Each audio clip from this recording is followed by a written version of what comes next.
শরীরচর্চা পদ্ধতিরই চলতি নাম যোগ ব্যায়াম। এই যোগ ব্যায়ামের অন্তর্ভুক্ত বিভিন্ন আসনগুলির রয়েছে বহুমুখী উপকারিতা। তাই রোগহীন শরীর বজায় রাখতে নিয়মিত কিছু যোগ ব্যায়াম অভ্যাস করা প্রয়োজন, কারণ সুস্থ মন সুস্থ দেহের ওপর নির্ভরশীল। তাই আজ আমাদের উপস্থাপনায় থাকছে শিশুদের সার্বিক উন্নতির জন্য প্রয়োজনীয় কিছু যোগাসন। প্রথমে আমরা করব পদ্মাসন। বাম উরুর উপর ডান পা এবং ডান উরুর উপর বাম পা রেখে ডান হাত ডান উরুর উপর এবং বাম হাত বাম উরুর উপর রেখে মেরুদণ্ড সোজা করে বসতে হবে। এই আসন মনকে শান্ত ও স্থির করতে, মনোযোগ বাড়াতে সাহায্য করে, শরীরের হজম শক্তি বাড়ায়, মেরুদণ্ড সোজা রাখে ও শরীরের নমনীয়তা বাড়ায়। এরপর আমরা করব বজ্রাসন। পা পিছন দিকে মুড়ে গোড়ালির উপর ভর দিয়ে বসতে হবে। হাত দুটি পায়ের উপর সোজাভাবে রাখতে হবে।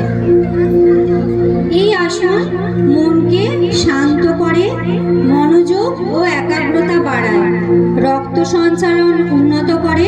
প্রতিদিন খাবারের পর এই আসন অভ্যাস করলে হজম প্রক্রিয়া দ্রুত হয় ও বদ হজমের সমস্যা দূর হয়।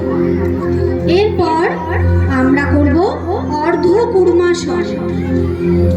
বজ্রাসনে বসে হাত দুটি জুড়ে নমস্কারের ভঙ্গিতে হাত ও মাথা মাটিতে ঠেকাতে হবে।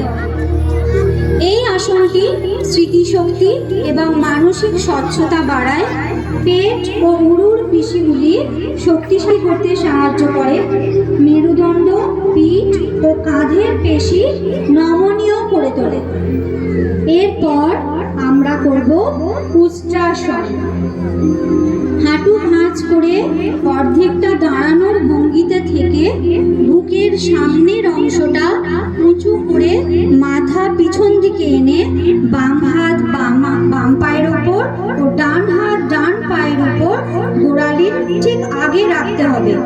এই আসন দেহের দৈর্ঘ্য বৃদ্ধিতে সহায়তা করে, ফুসফুসের কার্যকারিতা বাড়ায় এবং অক্সিজেন গ্রহণ বাড়ায়। এরপর আমরা করব ভুজঙ্গাসন।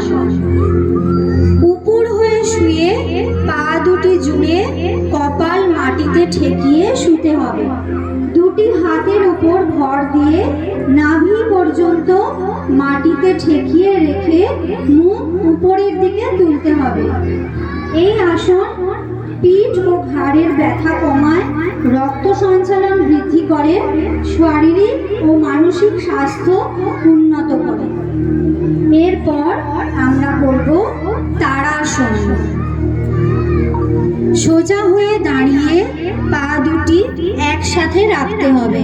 পায়ের পাতার ওপর ভর দিয়ে হাত দুটি জোড়া করে মাথার ওপর নিয়ে যেতে হবে। এই আসন শিশুদের উচ্চতা বৃদ্ধি করে, মেরুদণ্ড সোজা রাখে ও শরীরের ভারসাম্য বাড়াতে সাহায্য করে, মানসিক সচেতনতা বাড়িয়ে মনোযোগ ও একাগ্রতা বাড়ায়। যোগ ব্যায়ামের অভ্যাসের মাধ্যমে সুস্থ থাকা যায়, তাই আবাল বৃদ্ধ বনিতা প্রত্যেকের নিয়মিত যোগাসন অভ্যাস করা জরুরি।